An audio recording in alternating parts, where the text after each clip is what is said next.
ተመልካቾቻችን ከኢትዮጵያ ቴሌቪዥን ከኢቲቪ 57 ዜናዎች ጋር አልጋንሽ ተካነኝ አብራችሁን ቆዩ። በኢትዮጵያ ዛሬ በተደረገ የ6187 የላብራቶሪ ምርመራ 170 ሰዎች የኮሮና ቫይረስ እንደተገኘባቸው የጤና ሚኒስቴር አስታወቀ። በአጠቃላይ በሀገሪቱ ቫይረሱ በምርመራ የተገኘባቸው ሰዎች ቁጥር 2506 ደርሷል። ቫይረሱ በምርመራ የተገኘባቸው ሰዎች 93 ወንድና 77 ሴቶች ሲሆኑ በዜግነት ሁሉም ኢትዮጵያውያን መሆናቸውን የጤና ሚኒስቴር ገልጿል። ከኮሮና ቫይረስ ጋር በተገናኘ የ3 ኢትዮጵያውያን ህይወት ማለፉንም የጤና ሚኒስቴር አስታውቋል። በዚህም በኢትዮጵያ እስካሁን በኮሮና ቫይረስ ህይወታቸው ያለፈ ሰዎች ቁጥር 35 ደርሷል። ሚኒስቴሩ እንዳለው ህይወታቸው ያለፈው 3ቱም ሰዎች የኮሮና ቫይረስ የተገኘባቸው ህይወታቸው ካለፈ በኋላ በተደረገ የአስክሬን ምርመራ ነው። በሌላ በኩል በትላንትናው ዕለት 22 ሰዎች ከአዲስ አበባ ያገገሙ ሲሆን በአጠቃላይ በኢትዮጵያ ከበሽታው ያገገሙ ሰዎች ቁጥር 401 ደርሷል። ጠቅላይ ሚኒስትር አብይ አህመድ የኮሮና ወረርሽኝ ዓለም አቀፋዊ ውስብስብነትን ለመላመድ ያለውን ፈተና መሻገር የሚቻለው በጋራ እርምጃዎችና በዓለም አቀፍ ትብብር ብቻ መሆኑን ገለጹ። ጠቅላይ ሚኒስትሩ የዓለም የኢኮኖሚ ፎረም ስለ ምጣኔ ሀብት ማገገምና ስለ አዲስ የእድገት አቅጣጫ ባዘጋጀው ታላቁ ዳግም ማስጀመሪያ የኦንላይን ስብሰባ ላይ ንግግር አድርገዋል። የወረርሽኙን ዓለም አቀፋዊ ውስብስብነትና ለመላመድ ያለውን ፈተና ያስረዱት ጠቅላይ ሚኒስትር አብይ አህመድ ችግሩ ሊፈታ የሚችለው በጋራ እርምጃዎችና በዓለም አቀፍ ትብብር ብቻ መሆኑን የገለጹት የአሁኑ ዓለም አቀፋዊ ገጽታ በታሪክ ውስጥ አዲስ አስተሳሰብ ፈጥሯል። የጋራ ፍላጎትን በመወከል የአዋቂ አስተሳሰብንና ድፍረትን ሊጠቀም የሚችል የዓለም አቀፍ አመራር ክፍተት አለን ብለዋል። መረጃውን ያገኘነው ከጠቅላይ ሚኒስትር ጽሕፈት ቤት ነው። የፌዴሬሽን ምክር ቤት የህገ መንግስት ትርጓሜ ላይ የቀረበውን የውሳኔ ሀሳብ መርምሮ አጸደቀ። ምክር ቤቱ የፌዴራልና የክልል ምክር ቤቶች ስራቸውን እያከናወኑ እንዲቆዩና ምርጫውን በሚመለከት ኮሮና በቁጥጥር ስር ከዋለ በኋላ ባሉት ከ9 እስከ 12 ወራት ጊዜ ውስጥ ይፈጸም ሲል ነው ውሳኔ የሰጠው። ተመስገን ሽፈራው ዝርዝር አለው። በኮሮና ቫይረስ ወረርሽኝ ምክንያት ስድስተኛውን ሀገራዊ ምርጫ ማካሄድ እንደማይችል ብሔራዊ ምርጫ ቦርድ ማሳወቁን ተከትሎ ምርጫውን ለማራዘም ከተሰጡ አማራጮች መካከል የህዝብ ተወካዮች ምክር ቤት የህገ መንግስት ትርጓሜ ይሰጥ የሚለውን አማራጭ መምረጡ ይታወሳል። በዚህም የህገ መንግስት ጉዳዮች አጣሪ ጉባኤ በጉዳዩ ላይ ከባለሙያዎች ጋር ምክክርና ውይይት ካካሄደ በኋላ ለፌዴሬሽን ምክር ቤት የመፍትሄ ሀሳቦችን አቅርቧል። በምክር ቤቱ የህገ መንግስት ትርጉምና የማንነት ጉዳዮች ቋሚ ኮሚቴም የቀረበውን አማራጭ አብላልቶ ይጸድቅ ዘንድ ለፌዴሬሽን ምክር ቤት አባላት በይፋ አቅርቧል። አዲስ ምርጫ ተካሂዶ የስልጣን ርክክብ እስከሚፈጸምበት ጊዜ ድረስ የህዝብ ተወካዮች ምክር ቤት፣ የፌዴሬሽን ምክር ቤት፣ የክልል ምክር ቤቶችና የፌዴራልና የክልል አስፈጻሚ አካላት የስራ ዘመን እንዲቀጥል በማለት በኢፌዴሪ ህገ መንግስት አንቀጽ 84 ንዑስ አንቀጽ 1 መሰረት የኢፌዴሪ ፌዴሬሽን ምክር ቤት የመጨረሻ ውሳኔ እንዲሰጥበት የውሳኔ ሀሳብ አቅርቧል። ሁለተኛ፣ የኮቪድ-19 ስርጭትን ለመከላከል ለመቆጣጠርና የሚያስከትለውን ጉዳት ለመቀነስ የወጣው የአስቸኳይ ጊዜ አዋጅ ቁጥር 3/2012 እንዲታወጅ ምክንያቱ የሆነው የወረርሽኝ ዓለም አቀፍና አህጉር አቀፍ የጤና ድርጅቶች የሚዋቅቱትን መረጃ በማድረግ የፌዴሪ ጤና ሚኒስቴርና የህብረተሰብ ጤና ኢንስቲትዩት እና የሳይንሱ ማህበረሰብ አካላት ወረርሽኙ የህዝብ ጤና ስጋት አለመሆኑን ካረጋገጡበትና ይህም በህዝብ ተወካዮች ምክር ቤት ከጸደቀበት ቀን ጀምሮ ከ9 ወር እስከ 1 ዓመት ባለው ጊዜ ውስጥ ምርጫው እንዲካሄድ በማለት በኢፌዴሪ ህገ መንግስት አንቀጽ 84 ንዑስ አንቀጽ 1 መሰረት የኢፌዴሪ ፌዴሬሽን ምክር ቤት የመጨረሻውን ውሳኔ እንዲሰጥበት የውሳኔ ሀሳብ አቅርቧል። በቀረበው የውሳኔ ሀሳብ ላይ የተለያዩ አስተያየቶች የተሰነዘሩ ሲሆን በምክር ቤቱ አባላትና በሚመለከታቸው ባለድርሻ አካላት ምላሽ ተሰጥቶበታል። የሚተረጎም ኬስ ስለሌለ ወደ ፌዴሬሽን ምክር ቤት መምጣት አልነበረበትም፣ መተርጎምም የለበትም። ምርጫ መካሄድ ያለበት ህገ መንግስታዊ በሆነ ስርዓት መሆን እስካለበት ድረስ በህገ መንግስት ላይ ባሉን ጋፖች ደግሞ መፍትሄ ልንሰጥ የሚገባው ህገ መንግስታዊ በሆነ መልኩ ነው። ስለዚህ ከአቅም በላይ በሆነ ሁኔታ ምርጫውን ቀጣይ ኮቪድ-19 ፓንዴሚክ መሆኑን እንደ ሀገርም ወረርሽኝ መሆኑን ስንቆጣጠር ምርጫ ማስኬድ እንዲያስችል አስፈጻሚ አካላትም ሆኖ ህግ አውጪው አካል ስልጣኑን ሊቀጥል የሚችልበትን እድል መፍጠር ያስፈልጋል ማለት ነው። የህገ መንግስት አጣሪ ጉባኤም በህጉ መሰረት በጉዳዩ ላይ አይቶ የራሱ የውሳኔ ሀሳብ አቅርቧል። የመንግስት ትርጉም ማንነት ጉዳይ ቋሚ ኮሚቴ የህገ መንግስት አጣሪ ጉባኤው የወሰነውን ውሳኔ ተቀብሎ ለፌዴሬሽን ለምክር ቤቱ አቅርቧል። ትክክለኛ አካሄድ ነው። ልብ ሊባል የሚገባው የህገ መንግስት አጣሪ ጉባኤ ህገ መንግስቱን የማጣራት ህገ መንግስታዊ ስልጣን አለው። በጉዳዩ ላይ ክስ ሲነሳ ወይም ሁለት ወገኖች ሲኖሩ ብቻ አይደለም። 84 አንድ ላይ በግልጽ አስቀምጧል። ህገ መንግስት መተርጎም አለበት ብሎ ሲያምን ህገ መንግስታዊ ጉዳዮችን የማጣራት ስልጣን አለው። በማጣራት ሂደቱ ህገ መንግስት መተርጎም አለበት ብሎ ሲያምን ለፌዴሬሽን ምክር ቤት በጉዳዩ ላይ የውሳኔ ሀሳብ የማቅረብ ህገ መንግስታዊ ስልጣን አለው። የህገ መንግስት አጣሪ ጉባኤ ሰብሳቢ ወይዘሮ ማዛ አሸናፊ ጉባኤው ችግሩን ለመቅረፍ የሄደበትን ርቀት ለምክር ቤቱ አባላት አቅርበዋል። ከህገ መንግስት መፍትሄ እናገኛለን ብሎ መነሳት ትክክለኛ ነገር ነው እንጂ ከመንገድ የወጣ ነገር አይደለም። ያ ተብሎ ግን ህገ መንግስቱ ክፍተት አለ ወይም በግልጽ አልደነገገውም እየተባለ ይጠቀሳል። በግልጽ አልደነገገውም። ይሄንን አሁን የምንነጋገርበትን ጉዳይ በግልጽ አለመደንገጉ እሱ እውነት ነው። ስለዚህ ነው ወደ ትርጉም የመጣ ነው። የውሳኔ ሀሳቡ ላይ ክርክርና ውይይቶች ከተደረጉ በኋላ በአራት ተቃውሞ በአንድ ድምጽ ታቅቦ በአብላጫ ድምጽ የውሳኔ ሀሳቡ ጸድቋል። በተያዘ ዜና የፌዴሬሽን ምክር ቤት ከሰዓት በኋላ ባካሄደው ውይይት የሶማሌ ክልል ምክትል ርዕሰ መስተዳድር የነበሩት አቶ አደም ፋራህን የምክር ቤቱ አፈ ጉባኤ አድርጎ ሾሟል። ወይዘሮ ጸገነት መንግስቱ ምክትል አፈ ጉባኤ ሆነው ተመርጠዋል። የቀድሞ ምክትል አፈ ጉባኤ አቶ መሐመድ ረሽድ አዲስ ከተመረጡት አፈ ጉባኤ አደም ፋራህ ጋር ከአንድ ክልል የተወከልን በመሆናችን እድሉ ለሌሎች መሰጠት አለበት በሚል በፈቃዳቸው ኃላፊነታቸውን መልቀቃቸውን ተከትሎ ነው ወይዘሮ ጸገነት ምክትል አፈ ጉባኤ ሆነው የተመረጡት። ለሁለት ጊዜያት ከዚህ ቀደም የተራዘመው የህዝብና ቤት ቆጠራ ለህዝብ ጤናና ደህንነት ሲባል እንዲራዘም ምክር ቤቱ ወስኗል። በደቡብ ክልል እየተነሱ ያሉ የክልል አደረጃጀት ጥያቄዎችን በተመለከተም ምክር ቤቱ ውይይት አካሂዷል።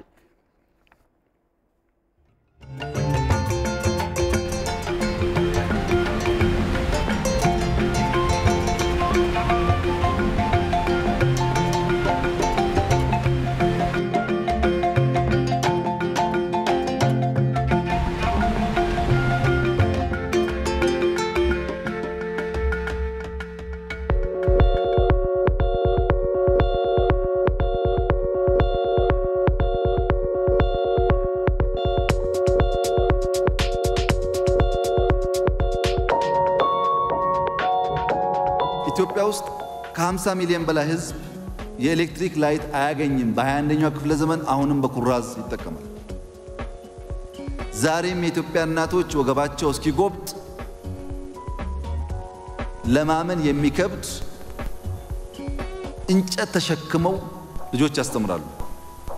እኛ ወገባችን የእናቶቻችን ወገብ አይጉበጥ፣ ኤሌክትሪክ ላይት እናገኝ ማለት ቤዚክ መብት እንጂ ሌሎች መጉዳት አይደለም። የግብጽ ወንድሞቻችን ከ98% በላይ ኤሌክትሪክ ላይት ያገኛሉ። ማድረግ እንፈልጋለን። ይህን ፍላጎታችን የሚችል ሰው አቅም ያለው ጎረቤትም ሩቅም ያግዘን። ማገዝ ካልቻለ ይተወን። ተፍጨርጭረን መለወጥ እንፈልጋለን። መጉዳት አንፈልግም ሌላ ኃይል።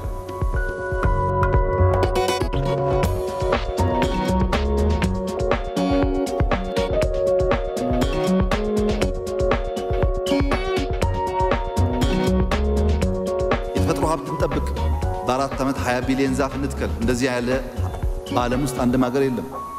ህዝባችን ነው በነፃ እየወጣ የሚተክለው። ካልተከልን ህዳሴ ይደርቃል። ዝናብ ከሌለ ህዳሴ የለም። የህዳሴ ዋናው ምንጭ ዝናብ ነው። እሱ ደግሞ በአካባቢ ጥበቃ የሚረጋገጥ ነው። ልባም ጎረቤቶች ካሉን ዛፍ መትከል ላይ እኛም ማገዝ አለባቸው። አካባቢን ጠብቅ፣ ከተፈጥሮ እንጠቀም፣ ወንድሞቻችን አንጉዳ፣ ሌብነትን ቀንስ፣ የሰው ዕውቀት ጉልበት እንጠቀም፣ እንደግን ያለው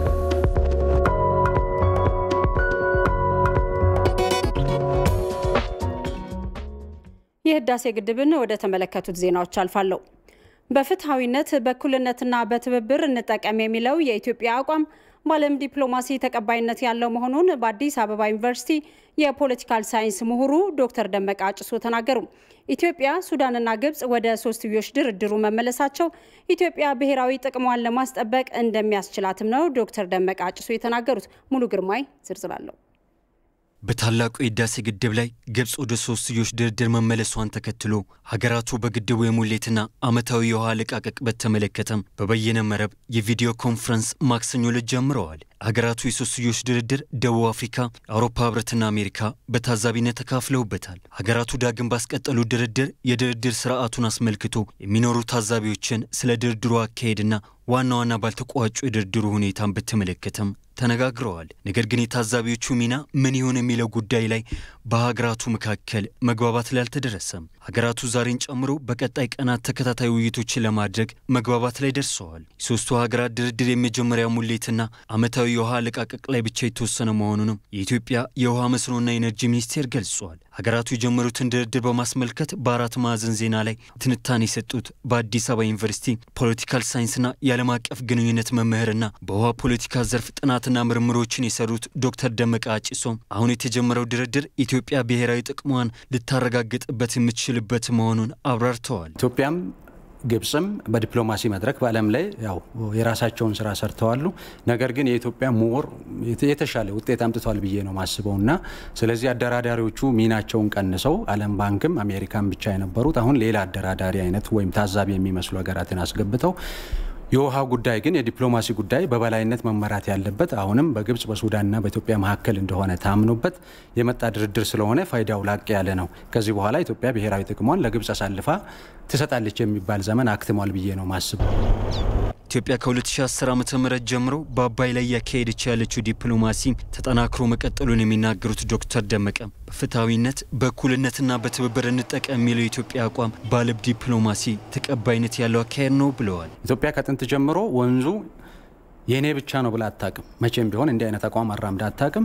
ወንዙ የሁላችንም ነው። ማድረግ ያለብን በፍትሃዊነት፣ በእኩልነት፣ በትብብር በመነጋገር እንጠቀም የሚለው አካሄድ በዓለም በዲፕሎማሲ አንጻር ስቃኝም እጅግ በጣም ተፈላጊ ነገር ነው። ከ2010 በተለይ ጀምሮ በአባይ ግድብ ላይ የሚሰራው ዲፕሎማሲ በጣም ተጠናክሮ ቀጥሏል። ተደማጭነታችንም ከጊዜ ወደ ጊዜ ከፍ እንድል ከፍተኛ ስራዎች እየተሰሩ ነው።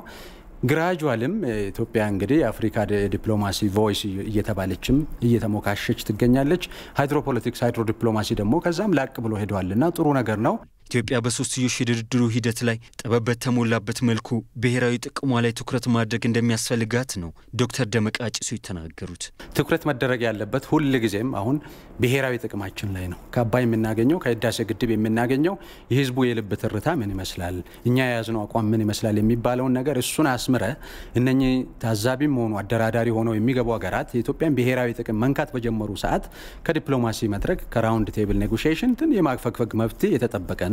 ነገር ግን ብስለት ያስፈልጋል። ምክንያቱም ሶስተኛ ሀገሮች ቀላል የሚባሉ ሀገራት አይደሉም እንደ ታዛቢ የገቡትና ምናልባት ኢንተረስታቸው ሊለወጥ ስለሚችል አንደኛ የነሱን አካሄድ በደንብ መቃኘት፣ ሁለተኛ ብሔራዊ ጥቅማችንን የያዝነውን ዓላማ ሪሊ እያስከበርን ነው ወይ የሚባለውን ነገር መታሰብ መቻል አለበት። ኢትዮጵያ በቀጣይም በአባይ ጉዳይ ላይ ከመገናኛ ብዙሃን አንስቶ በትምህርት ስርዓት ውስጥ ትኩረት ሊሰጠው እንደሚገባም ዶክተር ደመቀ አንስተዋል። ኢትዮጵያ በታላቁ ህዳሴ ግድብ ግንባታ ዙሪያ ከተፋሰሱ ሀገራት ጋር በስምምነትና በጋራ ለመስራት ከበቂ በላይ መጓዟን የዘርፉ ምሁራን ተናገሩ። ምሁራኑ በውይይታቸው ግብጽ ቀደም ሲልም በግንባታ ላይ ጥያቄ ስታነሳ መቆየቷን አስታውሰው በውሃ አሞላሉ ላይ ያነሳችው ጥያቄ ተገቢነት የሌለው መሆኑን ተናግረዋል። ለኢትዮጵያ ዜና አገልግሎት ዘገባ ሐምራዊት ብርሃኑ። ኢትዮጵያ በህዳሴ ግድብ ግንባታ ዙሪያ ከተፋሰሱ ሀገራት ጋር በጋራ ለመስራት ብዙ ጥረት ማድረጓን ምሁራኖች ይገልጻሉ። የታላቁ የኢትዮጵያ ህዳሴ ግድብ ግንባታ ለኢትዮጵያ ለግብጽና ለሱዳን ብቻ ሳይሆን ለሀገሪቱም ከፍተኛ የትብብር ምንጭ እንደሆነም ምሁራኑ በውይይታቸው አክለዋል። የዘርፉ ተመራማሪ ሆኑት ወይዘሪት መቅደላዊት መሳይ ሌሎች የተፋሰሱ ሀገራት ከዚህ በፊት ተመሳሳይ የመሰረተ ልማት ግንባታ ሲያካሂዱ ጥያቄ ያቀረበ አንድም ሀገር የሌለና አሁን ኢትዮጵያ እየገነባች ባለችው ግድብ በተለይ በግብጽ በኩል ሲነሳ የነበረው ተገቢነት የሌለው ጥያቄ መሆኑን ተናግረዋል። ድንበር ዘለል የሆነ ትብብርን ስለመረጥን ነው።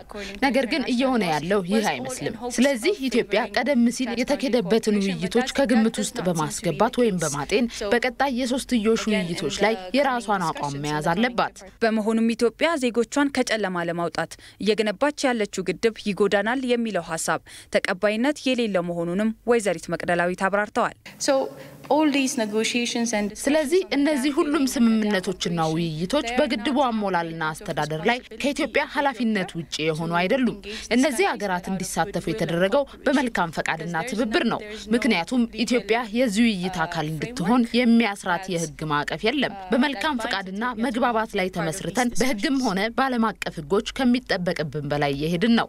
በአዲስ አበባ ዩኒቨርሲቲ የምርምርና ቴክኖሎጂ ሽግግር ተጠባባቂ ዲን ዶክተር ሳሙኤል ተፈራ በበኩላቸው ኢትዮጵያ የታላቁ ህዳሴ ግድብ ግንባታን በተመለከተ በርካታ ዶክመንቶች ለሚመለከታቸው አካላት ስታቀርብ መቆየቷን ተናግረው ኢትዮጵያ እስካሁን ግንባታውን ለማስኬድ ሰፊ ርቀት መጓዟን ተናግረዋል። የትኛው ሀገር ምን ያህል መጠን ውሃ ማግኘት አለበት የሚለው ጉዳይ ላይ መወያየት ይገባል። ምክንያቱም ይህ ቅኝ አገዛዝን ስንቃወም የነበረውን እና ግብጽ የሰራችውን ተመሳሳይ ስህተት መድገም የለብንም። በቀጠናው ቀጣይነት ያለው ስምምነት ኢኮኖሚያዊ እድገት የምንፈልግ ከሆነ እያንዳንዱ ሀገር ፍላጎቱን ወይም ጥቅሙን በማዕቀፉ መካተትን ማረጋገጥ ይገባዋል።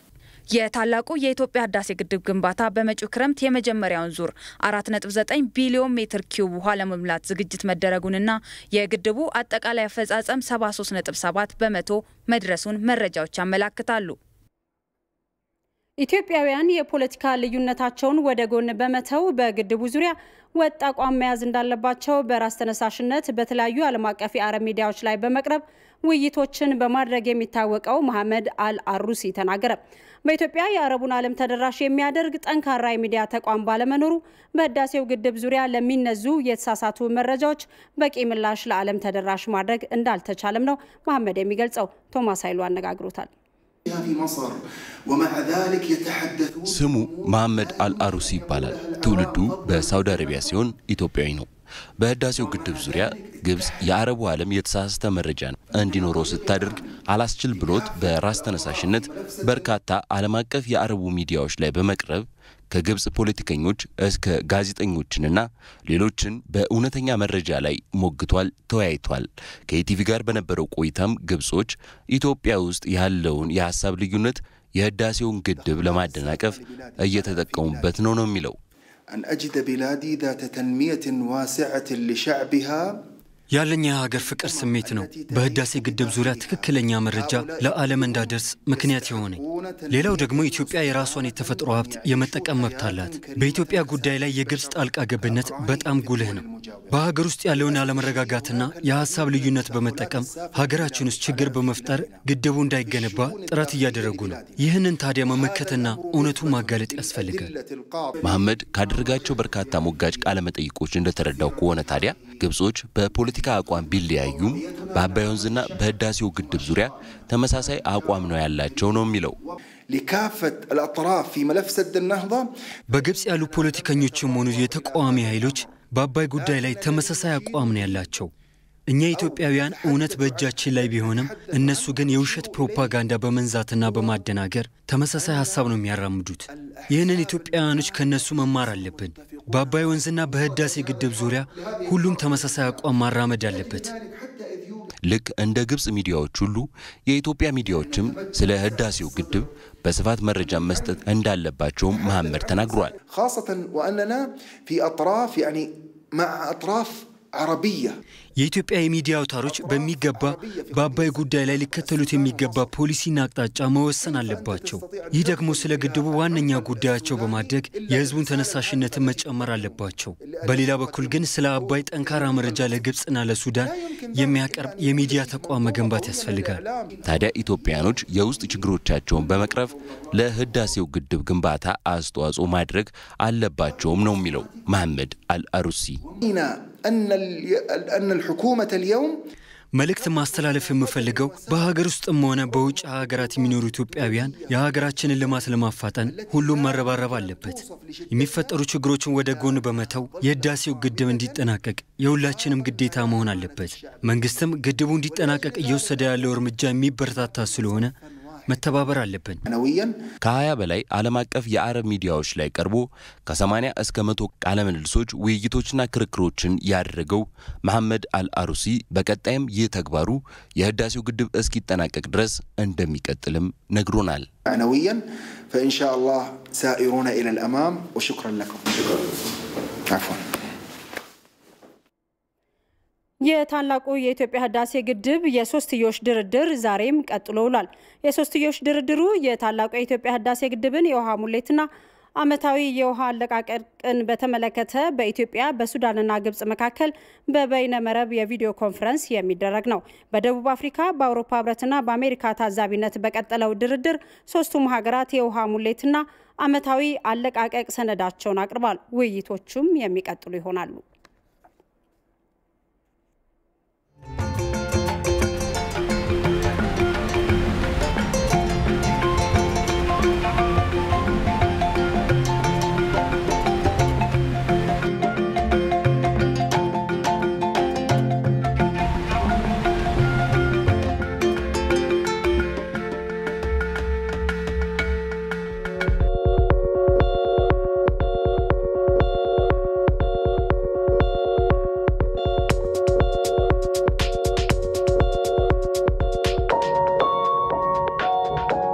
ኢትዮጵያ ውስጥ ከ50 ሚሊዮን በላይ ህዝብ የኤሌክትሪክ ላይት አያገኝም። በ21ኛው ክፍለ ዘመን አሁንም በኩራዝ ይጠቀማል። ዛሬም የኢትዮጵያ እናቶች ወገባቸው እስኪጎብጥ ለማመን የሚከብድ እንጨት ተሸክመው ልጆች ያስተምራሉ። እኛ ወገባችን የእናቶቻችን ወገብ አይጉበጥ፣ ኤሌክትሪክ ላይት እናገኝ ማለት ቤዚክ መብት እንጂ ሌሎች መጉዳት አይደለም። የግብጽ ወንድሞቻችን ከ98% በላይ ኤሌክትሪክ ላይት ያገኛሉ። ማደግ እንፈልጋለን። ይህን ፍላጎቶችን የሚችል ሰው አቅም ያለው ጎረቤትም ሩቅም ያግዘን። ማገዝ ካልቻለ ይተወን። ተፍጨርጭረን መለወጥ እንፈልጋለን። መጉዳት አንፈልግም ሌላ ኃይል።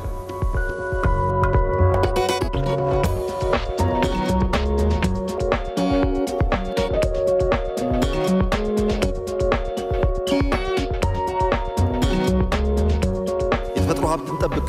በ4 ዓመት 20 ቢሊዮን ዛፍ እንትከል። እንደዚህ ያለ በዓለም ውስጥ አንድም ሀገር የለም። ህዝባችን ነው በነፃ እየወጣ የሚተክለው። ካልተከልን ህዳሴ ይደርቃል። ዝናብ ከሌለ ህዳሴ የለም። የህዳሴ ዋናው ምንጭ ዝናብ ነው። እሱ ደግሞ በአካባቢ ጥበቃ የሚረጋገጥ ነው። ልባም ጎረቤቶች ካሉን ዛፍ መትከል ላይ እኛም ማገዝ አለባቸው። አካባቢን ጠብቅ፣ ከተፈጥሮ እንጠቀም፣ ወንድሞቻችን አንጉዳ፣ ሌብነት እንቀንስ፣ የሰው ዕውቀት ጉልበት እንጠቀም፣ እንደግ ነው ያለው።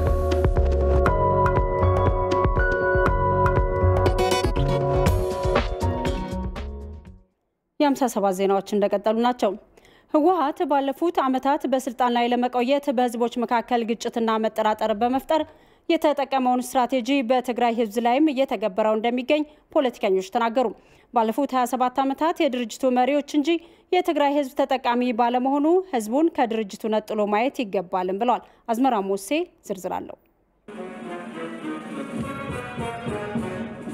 ለዲሞክራሲ ስርዓት፣ ለፍትህ፣ እኩልነትና የጋራ ተጠቃሚነት ታገልኩ የሚለው ህወሓት የደርግ ጨቋኝ ስርዓትን መገርሰስ የቻለ ቢሆንም ተረኛ ጨቋኝ ሆኖ ግን መቀጠሉ አልቀረም።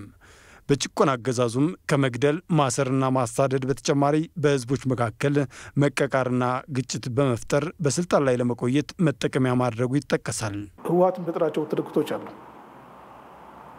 ለምሳሌ ብንወስድ የትግራይና የአማራ ህዝብ ጎረቤት ነው፣ ወንድማማች ህዝብ ነው። የትግራይና የኦሮሞ ህዝብ ከሌላም ህዝብ ኢትዮጵያ ብሉ ብሔር ብሔረሰቦች አብረው በወንድማማች መኖር የሚፈልግ ህዝብ ነው። ይህ ነው መሰበክ የነበረበት። ግን እንደምናውቀው ያው ብዙ ትርክቶች አሉ። አንዱ ሌላው እንደዚህ ጨቋኝ ተጨቋኝ በህዝብ መካከል ማለት ነው። ይሄ የነበረው ትርክት በጣም አላስፈላጊ የሆነ በህዝቡ መካከል መጠራጠር እንዲፈጠር አድርጓል። የህወሓት ኢህአዴግ አስተዳደር ግጭቶችን ይጠቀምባቸው ነበር። ስልጣን ላይ ለመቆያ አንዱን እየረዳ አንዱን እያስታጠቀ አንዱን ገንዘብ እየሰጠ አንዱን አይዞህ እያለ ሌላውን እያፈነ የሚኖርበት ሁኔታ ነበር የነበረው። ምናልባት በግልጽ በሆነ ጦርነት ካለቀው ህዝብ በዚህ በውስጡ እርስ በርሱ በመጋጨት ያለቀው ህዝብ ሳይበዛ አይቀርም ባይ ነኝ። ህዝብን ወዳጅና ጠላት በሚል ከፋፍሎ የማታገል ባህሪ ያለው ህወሓት ለለውጥ ብዙ የከፈለውን የትግራይ ህዝብ ላለፉት 27 ዓመታት የበደለው ሳያንስ አሁንም በባሰ ጭቆናና በልትወረር ነው ሽብር ዳግም ዋጋ እያስከፈለው እንዳለም ይገልጻል። በትግራይ አካባቢ ስናይ ይህን ችግር አሁንም እየቀጠለ ያለው ህዝቡ አሁንም ነፃነቱ በማስፈራራት ሽብር በመፍጠር እንደዚህ ሌላው ህብረተሰብ እንደዚህ ያደርጋል፣ ሌላው ይወራሃል፣ እንደዚህ የተለያዩ ትርክቶች አሉ። በእነዚህ ትርክቶች ማለት ብዙ ጭንቀት ላይ እንዲገባ ፍርሃት ላይ እንዲገባ ሳይወድ ህወሓትን ደግፎ እንዲሄድ የሚያደርግ ስትራቴጂ ነው የተከተለ ያለው። ይሄ ደግሞ ስናየው የህዝቦችና የግለሰቦች መብቶች በህገ መንግስቱ የተቀመጡ ጥሰት ነው። የትግራይ ህዝብ ጠላት የለው። ጠላቱ ከሆኑ እነሱ ናቸው። ገዢው መደብ ትግራይ ውስጥ ያለው የህወሓት አመራር ደግሞ አለው። የህወሓት አመራር ነው ጠላቱ ወደ አዘቅት እየገፋፋ እየመራ እዚህ ድህነት አረንቋ ውስጥ የቀጥተው። ይሄ ነው አንደኛ ጠላቱ እንጂ ሌላ ጠላት የለውም፣ የከበበው ጠላት የለውም። ስለዚህ እነሱ እየፈጠሩ ህዝቡን እንዲፈራ እንዲደነግጥ እነሱ ጉያ ውስጥ እንዲገባ እነሱ የሚሉት እንዲሰማ እያደረጉት ነው ያሉት። የትግራይ ህዝብ እንደ ህወሓት መሪዎች በድሎት የሚኖር አይደለም የሚሉት ፖለቲከኞቹ ድርጅቱን ከድሃው የትግራይ ህዝብ ነጥሎ ማየት አስፈላጊ መሆኑንም ያስረዳሉ። ህዝብና ህወሓት አንድ ነው የሚለው ትርክት እንዲሁ ያወራሉ፣ ለማስፈራሪያ ለፕሮፓጋንዳ ይጠቀሙበታል እንጂ ውስጡ ካየነው ምንም ግንኙነት የላቸውም፣ ሊኖራቸውም አይችልም። በስነ ሞገትም ካየኸው በስነ ሀሳብም ካየኸው ድርጅትና ህዝብ አንድ ሊሆን አይችልም። ድርጅት መሳሪያ ነው፣ አንድ ግብ ለመድረስ የምትጠቀምበት መሳሪያ ነው። ያ መሳሪያ ካልሰራ ጥለህ ሌላ መሳሪያ ነው የምትይዘው። ያ እድል እንዳይኖረው የትግራይ ህዝብ ግን ከልክለውታል፣ አፍነው ጋርደውታል። ስለዚህ መሳሪያና ህዝብ አንድ ሊሆን አይችልም በምንም መለኪያ። እናም ህወሓት ባለፉት ዓመታት በተለያየ ክልል በሚኖሩ ህዝቦች መካከል ግጭትና መጠራጠርን በመፍጠር በስልጣን ላይ ለመቆየት የተጠቀመውን ባህሪ በማስቀጠል አሁንም በትግራይ ህዝብ መካከል ክፍፍልን በማንገስ ወንበሩን ለመጠበቅ እየሄደበት ያለውን መንገድ የትግራይ ህዝብ ሊቀበለው እንደማይገባ ተገልጿል። ኮሮናን ወደ ተመለከቱ ዘገባዎች አልፋለሁ። በኮቪድ-19ና በሌሎች ወረርሽኞች ዙሪያ ሀገር በቀል የባህላዊ ሕክምና እውቀቶች ሊያመጡት የሚችሉት መፍትሄዎች በሚል ርዕስ በምሁራን የምክክር መድረክ ተካሄደ። ውይይቱ የሳይንስና ከፍተኛ ትምህርት ሚኒስቴር ከኢትዮጵያ ሳይንስ አካዳሚ ከጤና ሚኒስቴርና ከባህልና ቱሪዝም ሚኒስቴር ጋር በመተባበር የተካሄደ ነው። በመድረኩም የኢትዮጵያ የጎለበተ የሀገር በቀል እውቀት ባለጸጋ መሆኗና ለመድኃኒትነት የሚውሉ በርካታ የእጽዋት አይነቶች እንዳሏትም ተነስቷል። ይሁን እንጂ ይህንን ሀብት ከዘመናዊ የሕክምና አገልግሎት ጋር አቀናጅቶ ባለመሰራቱ የሕክምና ዘርፉ ውጤታማ አለመሆኑ ነው የተገለጸው። ለሀገር በቀል የባህላዊ ሕክምና አለማደግ እውቅና በግልጽ አለመስጠት፣ ሁሉም ተቋም አሳታፊ የሆነ ፖሊሲ አለመኖር፣ ደረጃቸውን የጠበቁ የተመዘገቡና በገበያ ላይ የዋሉ የባህል መድኃኒቶች አለመኖርና በርካታ ተግዳሮቶች በዘርፉ እንዳሉ ምሁራኑ ገልጿል። የሳይንስና ከፍተኛ ትምህርት ሚኒስትር ፕሮፌሰር ሂሩት ወልደማርያም ሀገር በቀል የሆኑ በርካታ መድኃኒቶች ኢትዮጵያ ያላት ቢሆንም ትኩረት ተሰጥቶ ባለመሰራቱና ባለመጠናቱ በሚፈለገው ደረጃ ውጤት አላመጣም ብለዋል። በላይ ብሔር ብሔረሰቦች እንደመኖራቸው እያንዳንዱ ደግሞ የራሱ የዳበረ ከትውልድ ወደ ትውልድ እየተላለፈ የመጣ እውቀት ጥበብ አለው ሕክምና ላይ መድኃኒት ላይ። ነገር ግን በደንብ በተቀናጀ መንገድ ተመራማሪዎቻችንና የባህል መድኃኒት አዋቂዎቻችን አንድ ላይ ሆነው እዚህ ላይ ትኩረት አድርጎ መስራት እና ለዚህ ችግር መፍትሄ ያለን ሀብት ያለን ባህላዊ አገራዊ ዕውቀት ጥቅም ላይ ማዋል አለብንና እንዴት ነው የምናደርገው ያን ይሄ ነው በሚለው ላይ ነው እንግዲህ ሰፊ ውይይት እየተካሄደ ያለው በጥናት ላይ ተመርኩዞ። እንደ ሪፖርተራችን ሐምራዊት ብርሃኑ ዘገባ ባህላዊና ዘመናዊን ሕክምና በማቀናጀት ትኩረት ተሰጥቶ ከተሰራ ከኢትዮጵያ አልፎ ለሌሎች ሀገራት የሚተርፍ መድኃኒት እንደሚገኝ ፕሮፌሰር ሂሩት ወልደማርያም ተናግረዋል። በደንብ በተቀናጀ መልክ በሳይንሳዊ ዘዴ ከተፈተሸና ከተሰራበት ለኛ ሀገር አይደለም ለዓለም የሚበቃ መድኃኒት ሊሆን የሚችል በርካታ ትሩፋትና ሀብት የተፈጥሮ እንዳለ ነው እንግዲህ ከዛሬው ውይይት የተገነዘብ ነው። በኢትዮጵያ የህዝብ ጥግግት በሚበዛባቸው አካባቢዎች ህብረተሰቡ ራሱን ከኮሮና ቫይረስ እንዲጠብቅ የመገናኛ ብዙሃን ኃላፊዎች እንደማመጥ በሚል መሪ ሀሳብ ቅስቀሳ አደረጉ። የኮሮና ቫይረስ ስርጭት እንዲገታ በዜናና ፕሮግራሞች መረጃዎችን ከማድረስ በዘለለ ህብረተሰቡ ጋር ወርዶ ማስተማር ትልቅ ሚና ይኖረዋል ብሏል። የየመገናኛ ብዙሃኑ ኃላፊዎች ቶማስ ኃይሉ ዝርዝራሉ። ኮሮና ቫይረስን በተመለከተ እንደምታውቁት መገናኛ ብዙሃን አስተምረዋል። በኢትዮጵያ መገናኛ ብዙሃን ከሰጣቸው ተልዕኮ አንጻር የኮሮና ቫይረስ ስርጭት እንዲገታ በዜናና በፕሮግራም እንዲሁም በሌሎች አማራጮች መረጃዎችን ለህብረተሰቡ ተደራሽ በማድረግ ላይ ይገኛሉ። ከዚህ ተልዕኮዎች በተጓዳኝ ግን የህዝብ መገናኛ ብዙሃን የሥራ ኃላፊዎች በአዲስ አበባ የተለያዩ የህዝብ ጥግግት በሚበዛባቸው አካባቢዎች በመዘዋወር ህብረተሰቡ ራሱን ከኮሮና ቫይረስ እንዲጠብቅ መልእክት አስተላልፈዋል። አንዱ ቢጠነቀቅ ሌላው ካልተጠነቀቀ ችግር ነው። ሁላችንም መጠናናት ይኖርብናል። የቫይረሱ ስርጭት በተለይ በአዲስ አበባ ከተማ በጣም ከፍተኛ ነው። ከቀን ቀን እየጨመረ ነው ያለው። ይሄንን መሰረት በማድረግ እስኪ በአካል ደግሞ ከኔ ጀምሮ አጠቃላይ የመገናኛ ብዙሃን ባለሙያዎችም መሪዎችም ተነጋግረን ነው በተለይ መሪዎቹ ተነጋግረን እስኪ መጀመሪያ መሪዎችን ጀምረው እየዞርን እስካሁን ያደረግነውን ነገር እናንሳ እና ክፍተት ምን ላይ እንዳለ እናሳይ፣ ለማህበረሰቡ እናስገንዘብ፣ እናስጠንቅቅ፣ በተከታታይ እስኪ እንቀስቅስና ትንሽም ቢሆን ለውጥ ማምጣት እንችል እንደሆነ የበኩላችንን እንወጣ በሚል ነው የጀመርነው። አሁን ላይ የኮሮና ቫይረስ ስርጭት ከጊዜ ወደ ጊዜ እየተባባሰ በመምጣቱና ህብረተሰቡም በመዘናጋቱ ምክንያት የኮሮና ቫይረስ የወረርሽኙ ስርጭት እንዲገታ የሥራ ኃላፊዎቹ ቅስቀሳ ወሳኝ እንደሆነም ተነግሯል። ቢሮ ብቻ ተቀምጠን ህብረተሰባችንን ልናስተምረው አይገባም። በህብረተሰባችን ውስጥ መዘናጋቶች እየተስተዋሉ ነው ያሉት። ስለዚህ ህብረተሰቡ በእግሩ የተንቀሳቀሰ የሚበዛባቸው ቦታዎች የህዝብ ትራንስፖርት የሚሰጥባቸው መነሻ ቦታዎችን መሰረት በማድረግ በህብረተሰባችን በሚገኝበት ቦታ በመገኘት ትምህርቱን ለማስተማርና አደራ ለማስተላለፍ ነው። አንድ ሰው ሞተ ሲባልም ደንግጠን ነበር። አሁን ግን 32 ሰዎች ሞተዋል እስከ ትናንትና ድረስ። አሁንም 32 ያህል ሰው ደግሞ በጽኑ ህሙማን ክፍል ይገኛሉ። እነዚህ ወገኖቻችን እግዚአብሔር መድህን ካልሰጣቸው ምን ሊሆኑ እንደሚችሉ ማሰብ ያስፈልጋል። ስለዚህ መዘናጋታችን በጣም እየጨመረ ነው። ይሄን ከዚህ መዘናጋት ቶሎ ካልወጣን የሚሞተው ሰው ቁጥር ይጨምራል። ህብረተሰቡ ራሱን ከኮሮና ቫይረስ በመጠበቅ ሌሎች ወገኖቹም ስለሚተርፍ ጥንቃቄ ማድረግ እንደሚገባም የሥራ ኃላፊዎቹ ተናግረዋል። አልተሰራም። የሎጂስቲክ ስራት ገና ተጨማሪ ነገር የሚያስፈልግ እንደሆነ እያየን ያለን። አሁን ባለንበትም አካባቢ ላይ ስናየው ሰው አካላዊ ርቀቱን እየጠበቀ አይደለም። ተጠጋግቶ አንድ ቦታ ነው ያለው። ቁጭ ብሎ እንደ ድሮ ነው የሚያወራው።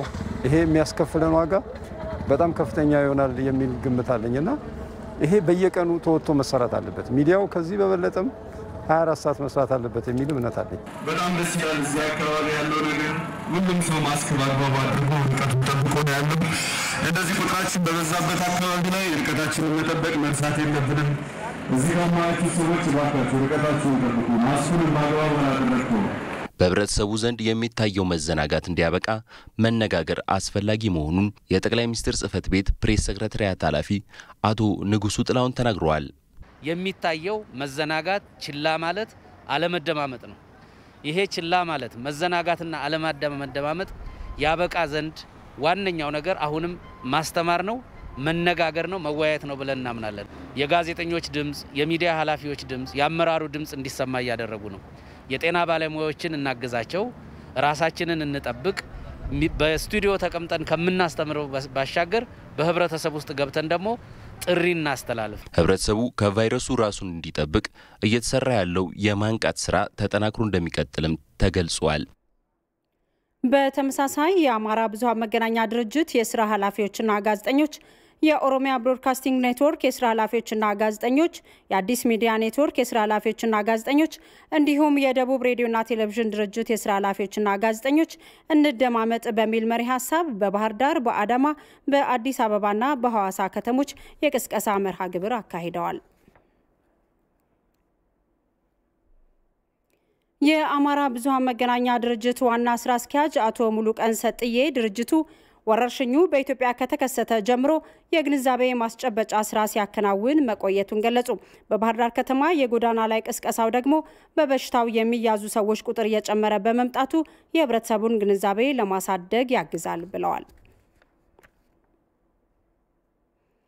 የኦሮሚያ ብሮድካስቲንግ ኔትወርክ ስራ አስፈጻሚ አቶ ዝናቡ አስራት በተመሳሳይ የዓለም የጤና ስጋት የሆነውን የኮቪድ-19 ወረርሽኝን ለመከላከል የሚያስችል የግንዛቤ ማስጨበጫ ቅስቀሳ በአምቦ፣ በጅማና በአዳማ ከተማ ማካሄዱን ገልጸዋል። በበለቻ ጅራችሁ ቡረ ጎዳችሁዳን ኦቢኤን ኦጌስሳ ወሊን ተውን ህረት መርየቴ የበሽታውን መስፋፋት ምክንያት በማድረግ ኦቢኤን ከባለሙያዎቹ ጋር በመሆን በኦሮሚያ የተለያዩ ከተሞች በመዘዋወር የግንዛቤ ማስጨበጫ ስራ መስጠት ጀምሯል። የጤና ባለሙያዎች የሚሰጡትን መመሪያና የመንግስትን አቅጣጫ በአግባቡ መተግበር ይቻል ዘንድ ኦቢኤን ህዝቡን ለማንቃት በሁሉም ዞኖች ባለሙያዎችን በማሰማራት ግንዛቤ የመፍጠርና የማነቃቃት ስራ መስራት ጀምሯል። የአዲስ ሚዲያ ኔትወርክም የቫይረሱ ስርጭት ከፍተኛ በሆነበት በአዲስ አበባ ከተማ በተለያዩ ክፍለ ከተሞች የህብረተሰቡን ግንዛቤ የሚያሳድጉ መልእክቶችን አስተላልፏል። የአዲስ ሚዲያ ኔትወርክ የአዲስ ቲቪ ዜና አንባቢ ሰለሞን ጡመልሳን ህብረተሰቡ ተገቢውን ጥንቃቄ እንዲያደርግ ጥሪ አቅርቧል። ዜና ወጃው እኛ ማብሰር የምንፈልገው ከኮሮና ቫይረስ ነፃ ሆነን ዛሬ ምንም አልተገኘነ 100 ሺህ 200 ሺህ ሰው ተመርምሮ የሚለው ዜና ነው የሚናፍቀን። ባካችሁ ይሄን ያክል ሰው ሆነ የሚለው ዜና እጃችን ላይ ሲመጣ ብርክ ነው የሚይዘን። እባካችሁ ወገኖች ማን ነው ለመሆኑ መሞት የሚፈልግ? ማን ነው ሞትን ፈልጎ ከቤቱ የሚወጣ? ግን ድርጊታችን አንዳንዶቻችን እንደዛ ያስመስልብናል። እባካችሁ ሲነገራችሁ ስሙ፣ የተግባር ሰው ሁኑ እባካችሁ። እኛ የምንለምናችሁ ቢቻል ከቤት አትውጡ፣ ከወጣችሁ ደግሞ የፊት ማስክ አድርጉ። ከዛ በተጨማሪም ደግሞ ርቀታችሁን ጠብቁ። በተመሳሳይ የደቡብ ሬዲዮና ቴሌቪዥን ድርጅት ዋና ስራ አስፈጻሚ አቶ ብሩክ ሀብቴ በበኩላቸው የኮሮና ቫይረስ ወረርሽኝ በአሳሳቢነቱ ልክ መጠንቀቅ እንደሚገባ በሐዋሳ ከተማ የተለያዩ አካባቢዎች ተዘዋውረው መልእክታቸውን አስተላልፈዋል። የኮሮና ቫይረስ እጅግ አሳሳቢ በሆነ ሁኔታ በሀገራችን እየተስፋፋ የሚገኝ ስለሆነ ይባስ ብሎም በሰፈር መንደራችን እየገባ ስለሆነ እባካችሁ ራሳችሁን ጠብቁ። ራሳችንን ከሰዎች በመራቅ ቤተሰቦቻችንን እናድን፣ ወንድሞቻችንን እንጠብቅ። በሽታው ከጤና ባለሙያዎች አቅም በላይ ሆኖ እጅግ አስከፊ የሆነ ዋጋ ከመክፈላችን በፊት አሁን በእጃችን ያለውን እድል እንጠቀም። አንዘናጋ፣ እባካችሁ አንዘናጋ። ራሳችንን እንጠብቅ። የደቡብ ሬዲዮና ቴሌቪዥን ድርጅት ይህን ጥሪውን በአክብሮት ያቀርብላችኋል።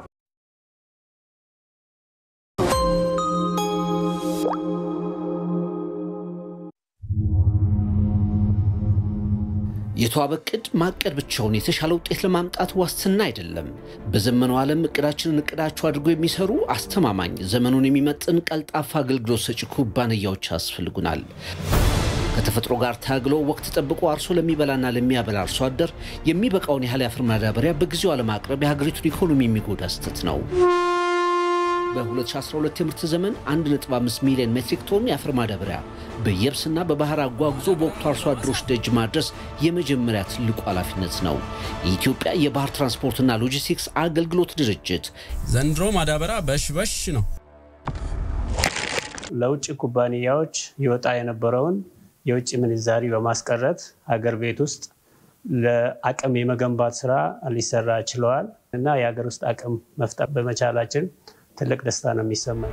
እርሶ ያቅዱ፣ እኛ ለጥረቱ እሴት እንጨምራለን። የኢትዮጵያ የባህር ትራንስፖርትና ሎጂስቲክስ አገልግሎት ድርጅት